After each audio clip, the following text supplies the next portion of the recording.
धरना प्रदर्शन जिलाधिकारी देवरिया के अखंड प्रताप सिंह देवरिया के अड़ियल रुख और अमर्यादित भाषा का इस्तेमाल करने को लेकर के अधिवक्ता आहत हैं, जिसके लेकर के ये धरना प्रदर्शन हो रहा है। हुआ ये कि जय शिव शुक्ला के ज़मीन में 10 कड़ी चौड़ा और 300 कड़ी लंबा गलत तरीके से सड़क उसमें फेंकवा करके पिच करवा दिया, जबकि वो 6 महीने से इनके पास दौड़ रहे थे। पैमाइश भी हुआ, इनके अधिकारी ने भी इनको बताया। उस दिन जो एसडीएम बराजपुर में रहे, ये एसडीएम यहाँ मौजूद हैं, जिन्होंने ये बताया कि 13 कड़ी चौड़ा इनके ज़मीन में बढ़ करके सड़क का निर्माण हो गया है।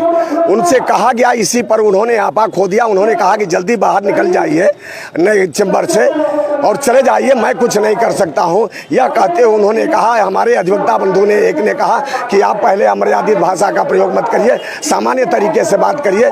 जो जिले का अधिकारी है, नमामि गंगे का जो चोट्टा है, वो आदमी इस जिले में रह करके यहाँ के तमाम विकास के पैसों को, नगर पंचायत के बारे में आप लोग भी जानते हैं, नगर पंचायत का पैसा जो आवंटित करता है, उस पैसे पर अपनी कमीशन लेकर के तब ये आवंटित करता है। यहाँ अभी 1 लाख रुपया लेकर के और हरिजन की जमीन का पट्टा बैनामा करने के लिए स्वीकृति देता है।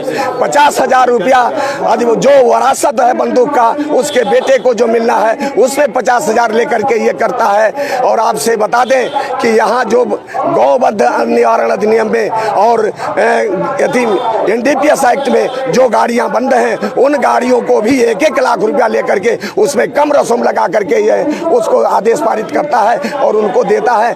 ऐसे जिलाधिकारी के इस जनपद में बने रहने का आप लोग के एक बात भी और याद होगा कि आपके जो पत्रकार बंधु हैं, उनसे भी एक विवाद हुआ था, जिसमें वो मुकदमा करने की बात चल रही थी, उसमें दर्ज भी हो गया होगा।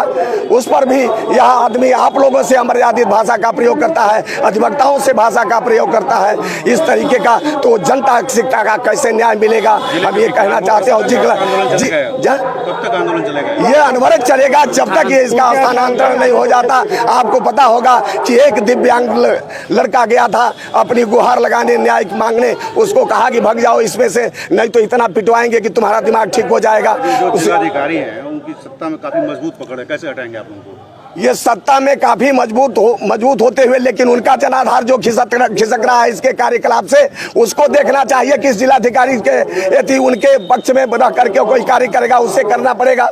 तो हम ये तो चाहेंगे कि जनता जिससे जो पीड़ित है उसका जवाब, यदि उसको राहत नहीं मिलता है तो इस जिलाधिकारी को इस जनपद में बने रहने का कोई अधिकार प्राप्त नहीं है।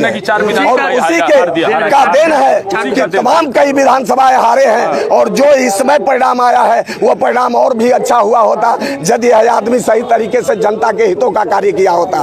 यदि यहाँ बना रहेगा तो उनके आने वाले समय में उनके लिए भी समस्या पैदा हो जाएगी, और इसको अपना चहेता होकर के रखने से इस जनता देवरिया का भला नहीं होने वाला है और न ही जनता का भला होने वाला है। ठीक।